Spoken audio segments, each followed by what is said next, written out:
नमस्कार साथियों, निर्माणवाद की दुनिया में आप सभी का स्वागत है। मैं आपके सामने फिर से लेके प्रस्तुत हूँ सीडीपी 5 का पंच। 5 शानदार क्वेश्चन और उनसे भी शानदार उनकी एक्सप्लेनेशन। तो चलिए शुरू करते हैं। तो पहला क्वेश्चन जो आज के लिए है वो है, which of the following best describes the theory of mindset. हमें थ्योरी ऑफ माइंडसेट के ऊपर बात करनी है, मानसिकता के सिद्धांत की बात करनी है। अब अगर हम थ्योरी ऑफ माइंडसेट को देखें तो यहाँ पर हमें किस चीज के ऊपर बात होती है? यहाँ हमें तीन तरह के माइंडसेट के ऊपर बात होती है। फिक्स माइंडसेट, ग्रोथ माइंडसेट और फेलियर माइंडसेट। ये तीन तरह से हमारे पास होती है।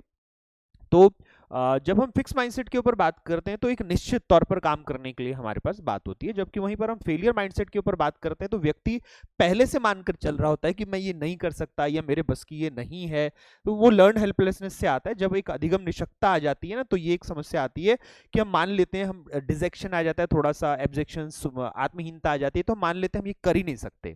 ठीक है। या फिर हम ग्रोथ माइंडसेट को देखते हैं जिसमें हम लगातार आगे बढ़ने की कोशिश करते हैं, लगातार हम देखते हैं कि हम बढ़ सकते हैं, हम कर सकते हैं। तो ये जो तीन तरह के माइंडसेट होते हैं इसके ऊपर बात हो रही है। तो fix mindset stops can not be change, स्थिर मानसिकता विराम को बदला नहीं जा सकता। तो ये कथन गलत है। हम निरंतर प्रयास से जो फिक्स्ड माइंडसेट स्टॉप्स होते हैं, स्थिर मानसिकता के कारण हम रुक जाते हैं और आगे बढ़ना बंद कर देते हैं, इसे हम बदल सकते हैं। अगर हम चाहें तो इसके अंदर हम बदलाव कर सकते हैं। नेक्स्ट फिर हम देखें, fixed mindset only brings failure. स्थिर मानसिकता केवल असफलता देता है। ऐसा भी नहीं है कि केवल, जो केवल गलत है। यहां पर हमें असफलता भी मिल सकती है, हमें सफलता भी मिल सकती है। फिक्स माइंडसेट में हमें फिर से दोनों तीनों चीजें देखने को मिलती हैं। Growth mindset define intelligence. जो हमारे पास प्रौढ़ मानसिकता होती है वो बुद्धि को परिभाषित करती है, फिर भी गलत है। हमारे पास जो हमें मानसिकता देखने को मिल रही है वृद्धि, वो जरूरी नहीं है कि इंटेलिजेंस को शो करे। वो सिर्फ हमारे पास क्या करती है, पॉजिटिव एटीट्यूड, एक सकारात्मक हमारे पास अभिवृत्ति को शो करती है। और फिर वहीं पर हम देखें, growth mindset sees failure as a minor stumbling block and opportunity to improve and growth. प्रौढ़ मानसिकता सफलता को एक मामूली रुकावट में देखती है और सुधरने और विकसित होने का अवसर देते हैं। तो ये बिल्कुल ठीक है। जो ग्रोथ माइंडसेट है वो मानती है कि फेलियर्स जो होते हैं वो स्टेपिंग स्टोन्स होते हैं, जो असफलताएं होती हैं वो आगे बढ़ने के मील होती हैं, आगे बढ़ने के पत्थर होती हैं, जिनके ऊपर हम पांव रखकर आगे बढ़ सकते हैं। तो उत्तर यहां पर हमें चौथा देखने को मिलता है। चलिए अगले क्वेश्चन को देखें। Rational emotive behaviour therapy was propounded by. तर्कसंगत भावात्मक व्यवहार थेरेपी निम्न में से किसके द्वारा दी गई थी? तो यहां अगर हम देखें तो ये दी गई है एल्बर्ट एलिस के द्वारा।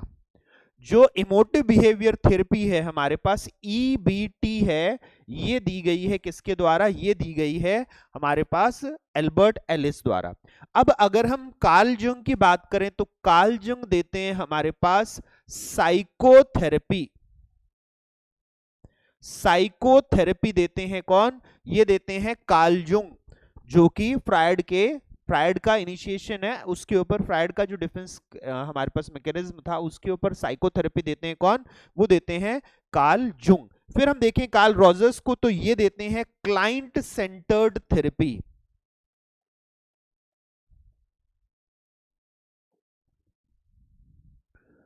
ये देते हैं क्लाइंट सेंटर्ड थेरेपी, यानी सीसीटी देते हैं। ये क्लाइंट को सेंटर में रखकर जो व्यक्ति है, जो बीमार व्यक्ति होता है, रोगी होता है, उसके अनुसार अलग अलग तरह की व्यक्तिगत भिन्नता को, इसीलिए इसको हम डायरेक्टिव थेरेपी भी कहते हैं, क्योंकि हम हर रोगी के हिसाब से, हर इंडिविजुअल के हिसाब से डायरेक्शंस देते हैं थेरेपी के लिए। तो इसे क्लाइंट सेंटर्ड थेरेपी या डायरेक्टिव थेरेपी भी कहा जाता है।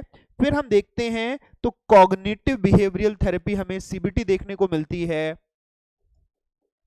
जो कि एरन बेक की है, कॉग्निटिव बिहेवियरल थेरेपी।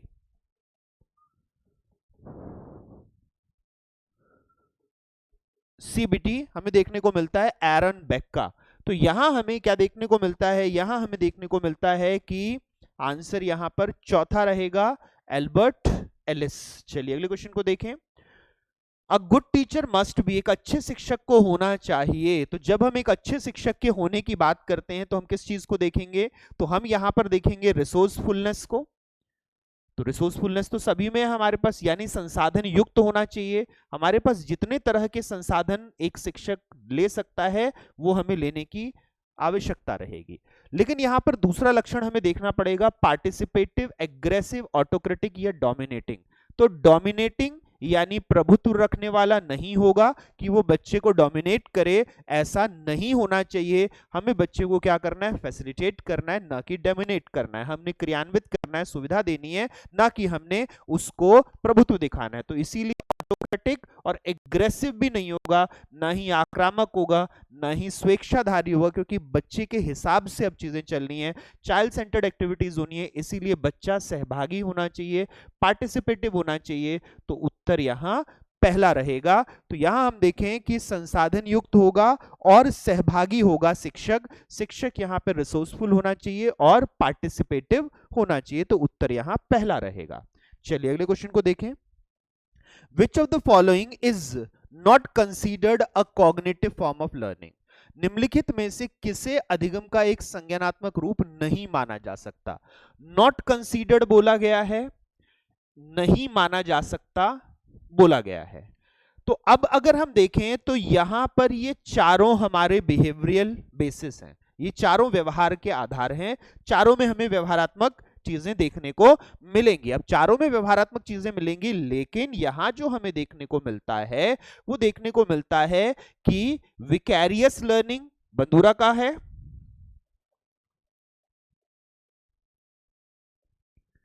या फिर हम लेटेंट लर्निंग की बात करते हैं तो लेटेंट लर्निंग भी, और ऑब्जर्वेशनल लर्निंग, ये तीनों ही हमें बंदूरा के देखने को मिलते हैं।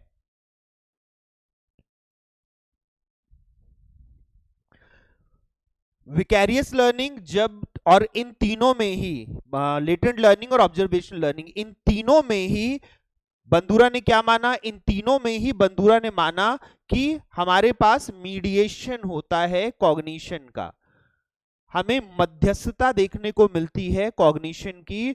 तो इन तीनों में मानते हैं वो कि एस और आर के बीच में मीडिएशन होती है जो कि कॉग्निटिव है, मध्यस्थता होती है जो कि संज्ञानात्मक है। तो बंदूरा तीनों मानते हैं, इसलिए नवव्यवहारवादी है। जबकि क्लासिकल कंडीशनिंग जो स्किनर का दिया है, शास्त्रीय क्लासिकल कंडीशनिंग जो कि पावलोव का दिया है, ये नहीं मानता संज्ञान को। तो इसलिए उत्तर यहां क्या रहेगा, चौथा रहेगा, क्लासिकल कंडीशनिंग, शास्त्रीय अनुबंधन। तो बाकी तीनों हमारे पास संज्ञान को मानकर चल रहे हैं, तो उत्तर चौथा है। चलिए अगले क्वेश्चन की ओर चलें। According to Abraham Maslow is the summit of the human motivation. Abraham Maslow के अनुसार मानव प्रेरणा की पराकाष्ठा कौन सी है?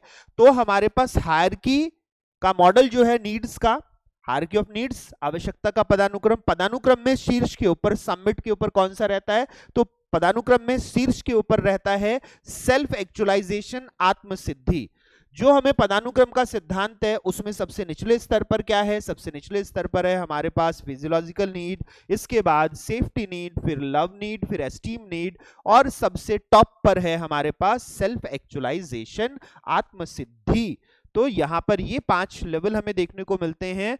तो टॉप पे क्या है? आत्मसिद्धि की आवश्यकता। तो उत्तर यहां तीसरा रहेगा।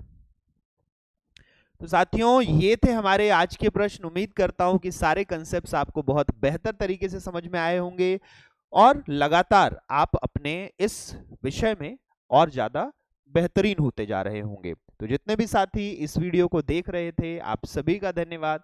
अगली कक्षा में, अगले वीडियो में फिर आपसे मुलाकात होगी। फिर मिलते हैं साथियों, नमस्कार।